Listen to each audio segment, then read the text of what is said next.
ఆయన ఏమన్నాడంటే, కొంచెం పైనున్న మిత్రులకి కాస్త కొంచెం ఇబ్బంది కలిగిన, పూర్వ ఆశ్రమంలో తెలుగు లెక్చరర్ కాబట్టి ఒక చిన్న ముక్క చెప్పి దాన్ని ఉదహరిస్తాను మీ ముందు. ఇక్కడ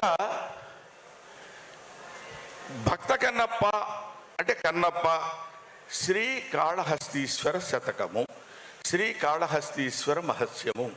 శ్రీ అంటే సాలెపురుగు, కాళము అంటే పాము, హస్తి అంటే ఏను. శ్రీకాళహస్తి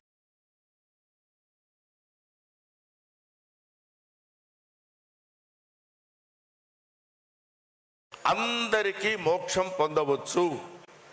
మోక్షం కొంతమందికే కాదు, పూజలు పునస్కారాలు చెప్పే వాళ్ళకి, వేదాన్ని చదివే వాళ్లకు, హోమాలు చేసే వాళ్ళకే కాదు. ఏ వేదంబు పఠించే లోత, లోత అంటే సాలెపురుగు చదువుకుంది.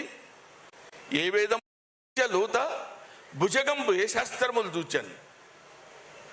పాము ఏ శాస్త్రాలు చూసింది.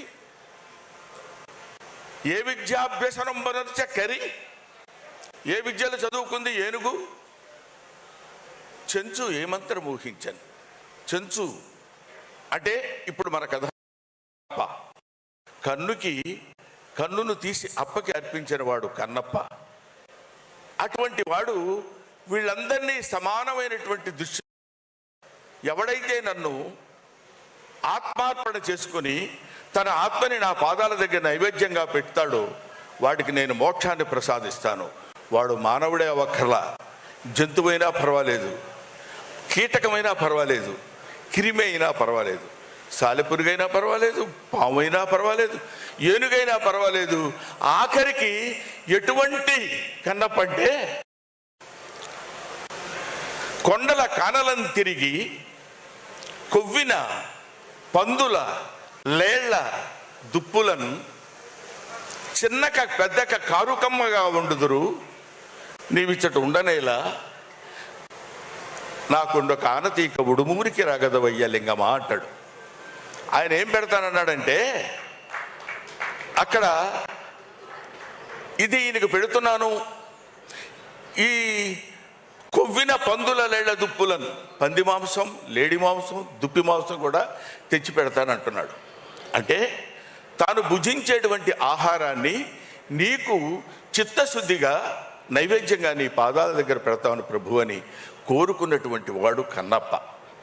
అందులో ఎంత నిజాయితీ ఉంది, ఎంత నిష్కల్మషంగా చెప్పగలుగుతున్నాడు అనేటువంటిదే శివుడు అనేటువంటి వాడు ఉంటే ఆయన మనల్ని భక్తి పరిగణలోకి తీసుకుని మనల్ని ఒక భక్తుడిగా ఆయన ఆస్వాదిస్తాడు.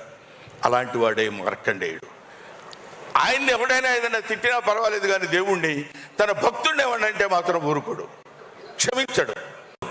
అరే, నువ్వు నన్ను నమ్ముకుని నా పూజ చేస్తూ నా పాదాలు అర్చిస్తూ నన్ను ఇంతగా పూజించని నీకు ఒక అద్భుతమైనటువంటి పేరు ప్రఖ్యాతులు తెచ్చేటువంటి సినిమా అది కన్నప్ప అనేటువంటి సినిమా.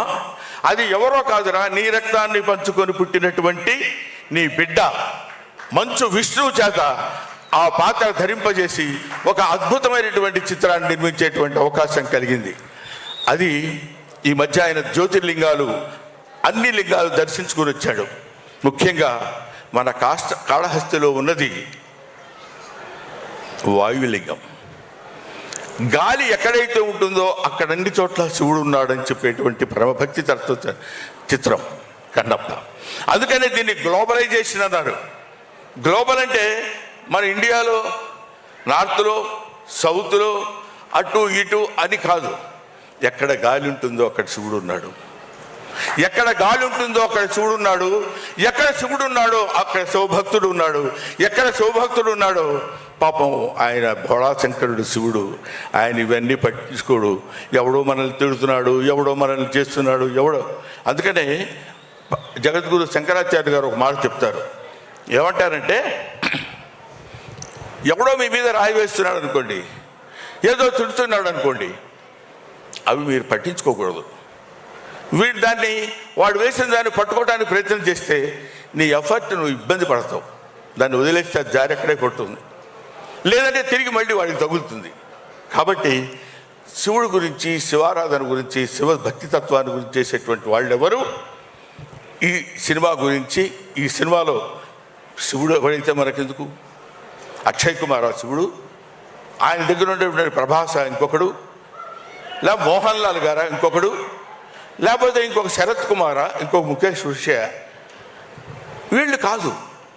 ఆ కథలో ఈ పాత్రలను ప్రవేశపెట్టాలనేటువంటి ఆలోచన మంచు విష్ణు లాంటి, మంచు మోహన్ బాబు లాంటి ప్రొడ్యూసర్స్ కలగటం, వాళ్ళు అదృష్టం. ఎంతో అదృష్టం చేసుకున్నప్పుడు నాకు తమ్ముడు చెప్పాడు, ఎంతో అదృష్టం చేసుకుంటే తప్ప ఇలాంటి సినిమాలో క్యారెక్టర్స్ దొరకవు.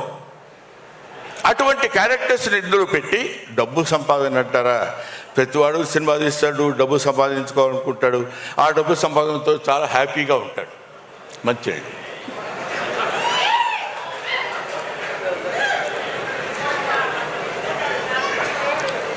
ఎవరైనా డబ్బు సంపాదించవచ్చు అద్భుతమైన రీతిలో, ఏ విధంగా అయినా సంపాదించవచ్చు. కానీ డబ్బు సంపాదన, ధనార్జన ఒక సక్రమమైన పద్ధతిలో, సరైనటువంటి ఆలోచనలో, సరైనటువంటి పద్ధతిలో సంపాదిస్తే అందులో ఈ భక్తి రసమైనటువంటి ద్వారాన్ని ఎన్నుకుని ఎన్నో